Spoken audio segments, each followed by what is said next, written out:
My God, I hate drugs.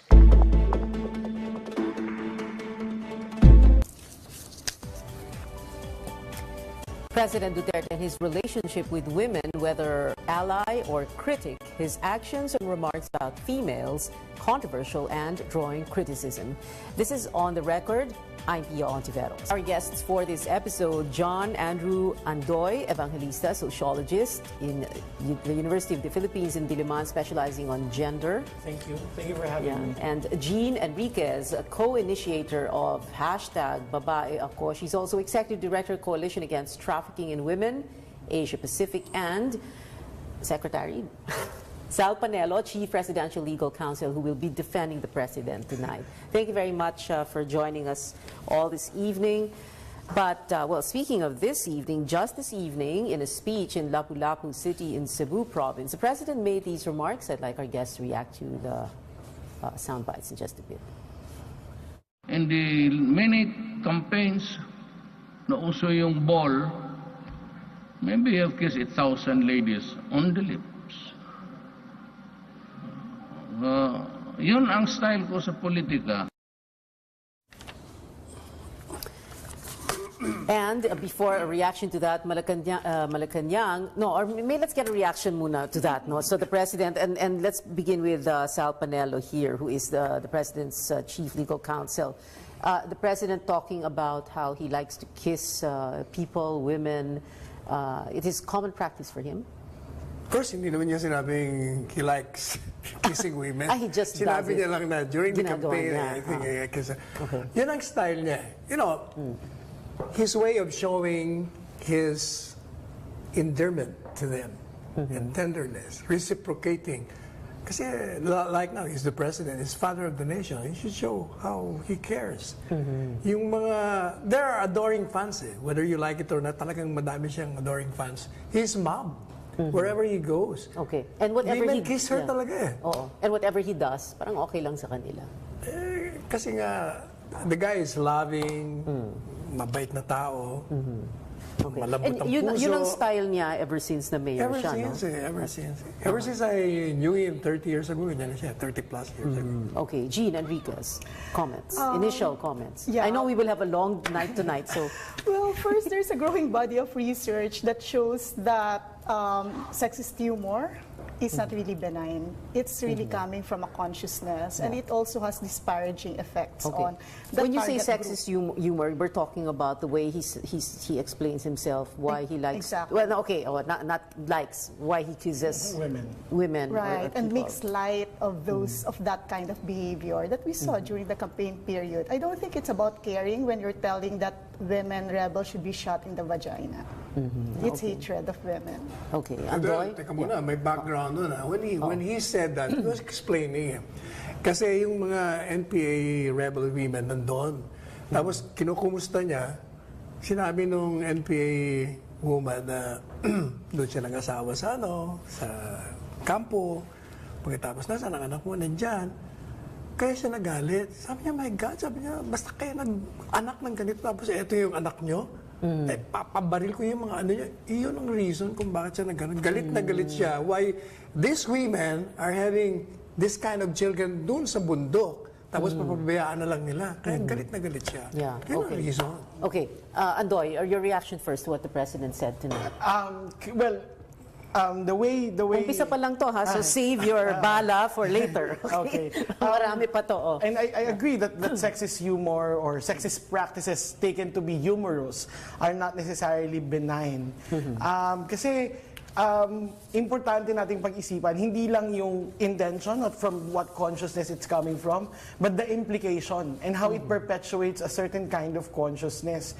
Kailangan conscious tayo dun sa implikasyon ng mga action, especially when we are in public office, because to some extent, when we are in public office, we are workers of the state, and everything we do has an implication and to some extent being legitimized in the eyes of the public because it has the state's stamp on it. Okay, so everything you do, like kissing or say, like those very controversial statements that we've never heard any other president say before. But anyway, Malacanang has described this kiss. Well, the kiss we're talking about, of course, the kiss in Seoul, in South Korea, describing that kiss as a light moment. Speaking to CNN Philippines on June 4, presidential spokesman Harry Roque said the playful act is accepted in Filipino culture. Obviously, there is no offended party here. The lady who was kissed has clearly expressed the view that she was honored with a kiss. And of course, we have our traditional critics, and it's the same critics who are going to town against what happened. But I believe that an overwhelming majority of the Filipinos continue to support the president and found the kiss a light moment, no, that is very accepted in the culture of Filipinos. Now, the next day, while still in South Korea, Harry Roque changes his tune and said the kiss was not an acceptable norm. The president, of course, has had a policy of doing what he does because he does things the way he does things. If some people are offended, so be it. But in this instance, we have to highlight that the woman had nothing to say but positive things. It's not an acceptable norm, but what I'm saying is the only person who should complain is the woman. And she's not complaining. Okay, Leia, wait. Sir, sandali. Teka muna. Let me ask the question. Grabe. Sir naman. Okay, you know, we're going to get to that in a while, but first I wanted to take up something more recent, which evolved from this whole situation. Okay, this Chris Aquino and Mocha Uson spat. Like I said, grew out of this very controversial kiss planted by President Duterte and this married woman in Seoul. No? There was a question because I asked of Harry Roque earlier today about Mocha's status, and he says she is still part of government. So I wanted to ask first Secretary Sal Panelo, would President Duterte fire her for what Bongo said she was supposed to do, which is to apologize for uploading that video of Ninoy Aquino being kissed by those two? I think the apologies were made because... By Bongo and the president. But Mocha said she would not apologize for the truth she said. From their point of view, Chris was hurt by the posting. But not because Mocha was wrong. Because if you ask me, I don't see anything wrong with it. The only reason why I think, from where I sit, Chris was reacting because he thinks his father, and rightly so, is a man of paragon. And the president is a man of flawed character.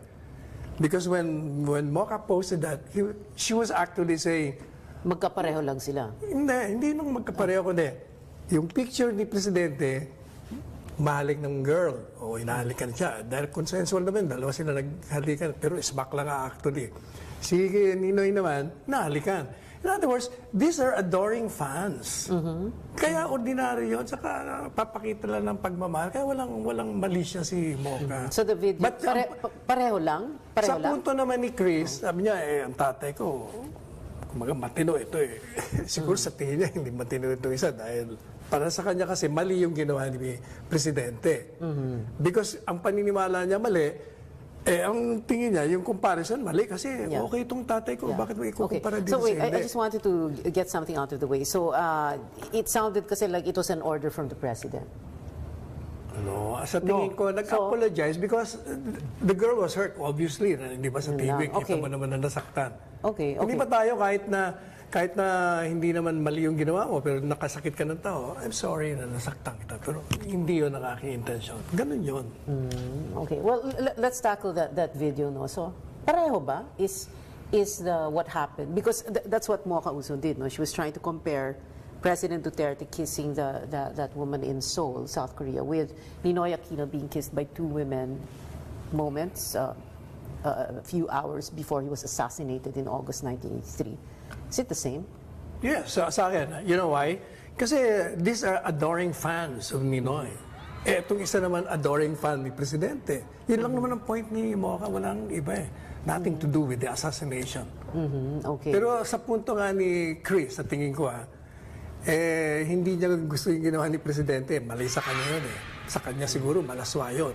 Pero kung may kukumpara ng tatay ko, yun ang kaya siya nasasaktan. Yeah, okay. Gina Nandoy, can you address that? No? Sa punto kasi ni Chris, for them, it's malaswa, for others, it's not. I'm not coming from the place of malaswa or hindi. Okay. I'm coming from an analysis of maybe they are the same, but not in the same way that Secretary Panelo thinks of it.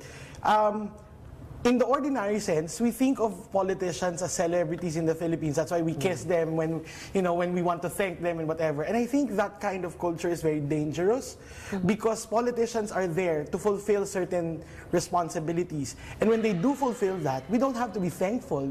That's their job.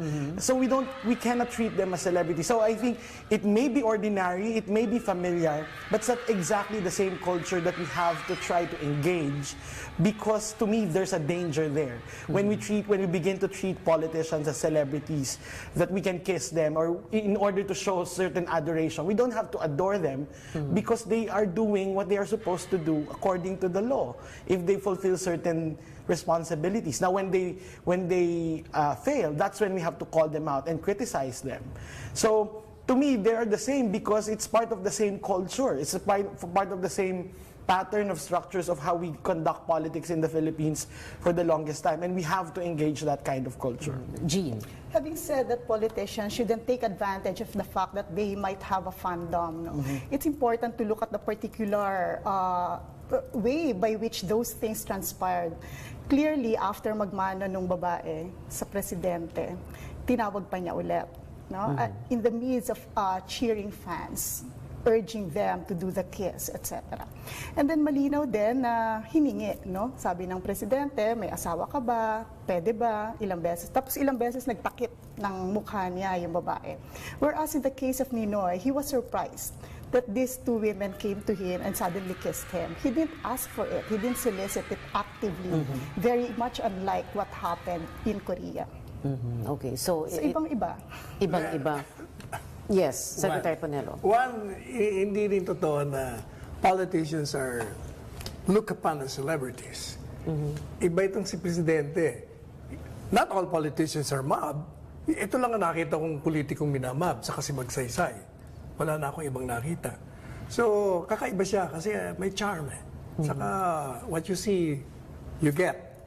Transparent siya eh. Yeah. And people relate to him.